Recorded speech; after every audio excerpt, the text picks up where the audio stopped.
All right, and we are back.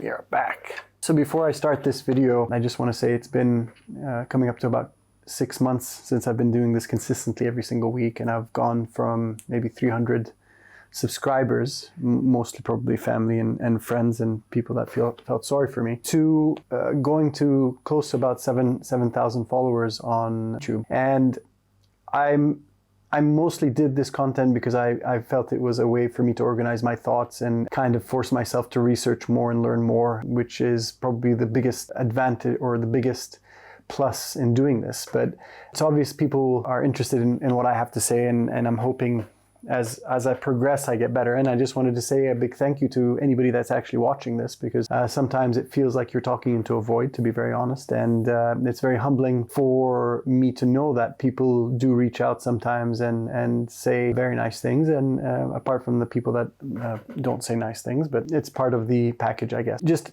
a quick thank you before I do start the video, and appreciate everything you've done and encouragement. And I'm hoping that will push me forward even more to get better and produce even more content and better content as well. So thanks a lot, and on to the video now.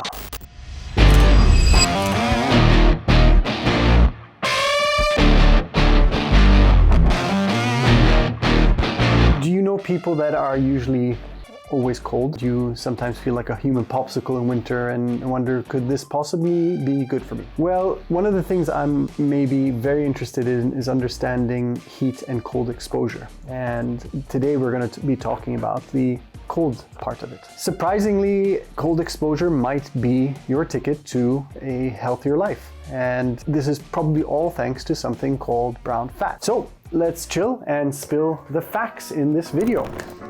Go to concerts with your great-grandchildren. That's amazing. Beer itself is a tremendously powerful lever. And when I say a lever, I mean a chemical lever. It's not that they don't get heart attacks. They just don't get them when they're 65. That a regular gratitude practice can enhance many, many aspects of our physical and mental health. I mean, there is simply no better elixir for metabolic health than being active.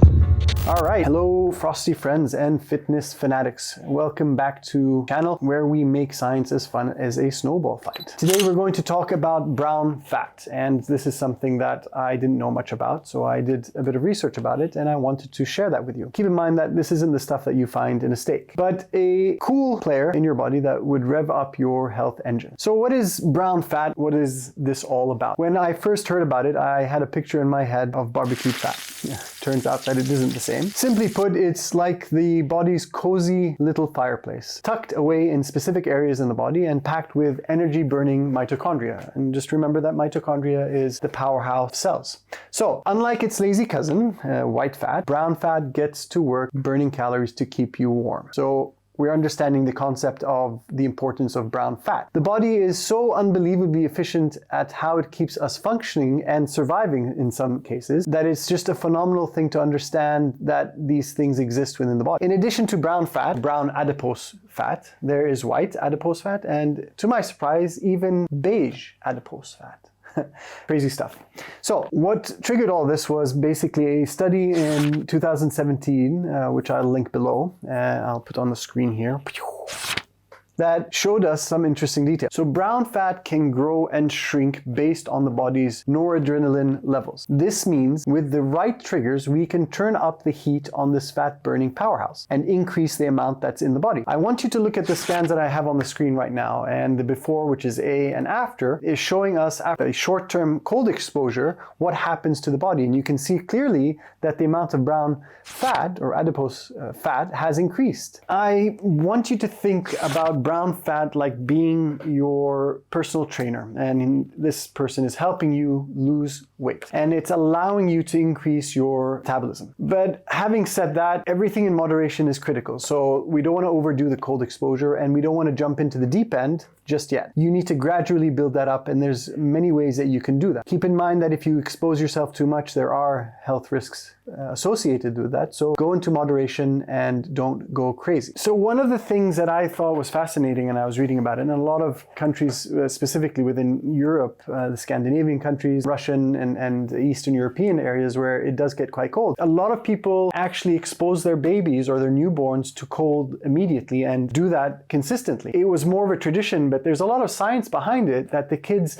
actually develop a lot more brown fat at a younger age, and that allows them to be a lot more healthy and avoid a lot more of the illnesses. So one of the probably misconceptions, or probably one of the things that kind of rubs me the wrong way, is people saying that you should cover up or you're going to get sick if you go outside. And it's always an interesting thing when people say this, especially in our part of the world. A lot of people misunderstand that. The sickness doesn't come because of a cold per se. You need to have a virus or a bacteria within your body for sickness to occur. Having said that though, what's been found now with the science is that the cold exposure and doing it consistently actually boosts your immune system quite drastically.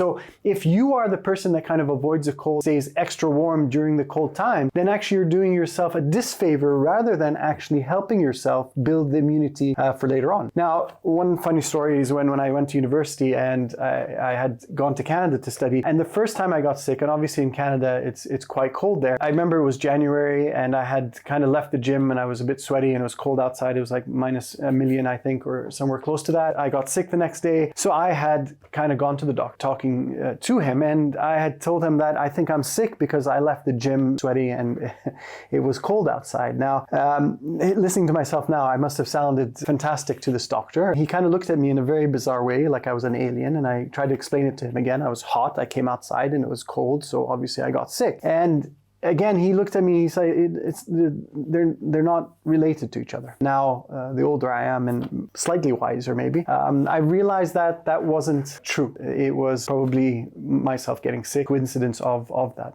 Anyway, long story short then, cold exposure does help a lot, and it's probably the mental part of it as well helps a lot, that you're able to expose yourself to a cold environment when you probably don't want. Keep in mind that it's the consistency of this that's critical rather than kind of doing it once in a while. Now, as we age, obviously like everything else, our brown fat levels start to drop, and potentially leading to the dreaded belly bulge that a lot of people get. But keep in mind that there's hope. Studies do suggest that people who stay active, especially those seniors that have spent a lifetime in physical work like construction, keep their brown fat quite high. And having that with cold exposure as well does help. So it's even more important as we get older to make sure that we do more and more of this. Okay, let's say that you've been convinced of what I've said, you're convinced of this, and you want to know how you can kind of turn on this inner furnace that you have. And it's much easier than you think. And it's as simple as taking a cold shower or a cold plunge, sleeping in a cooler room, or walking outside in a t-shirt for a few minutes and making sure that the body does get cold and shivers a bit. You want to take that to the next level, even exposing yourself to a cold shower or a cold plunge and allowing yourself to dry off or drip off without using a towel actually increases the amount of brown fat being activated as well. Now, it's not easy, and this is probably one of the hardest things, and I've been on and off of this quite a bit, and especially in the winter it's very hard to put yourself under a cold shower, but the benefits have been shown to be very, very important for the body, especially as we get older. In summary, brown fat is basically your secret weapon against the cold and for good health. It increases your immune system as well as helps you stay alert and active as you get older. It's not just about keeping warm, it's about burning calories and improving even insulin sensitivity. So the next time you're feeling a chill, remember, it might just be your brown fat gearing up for action.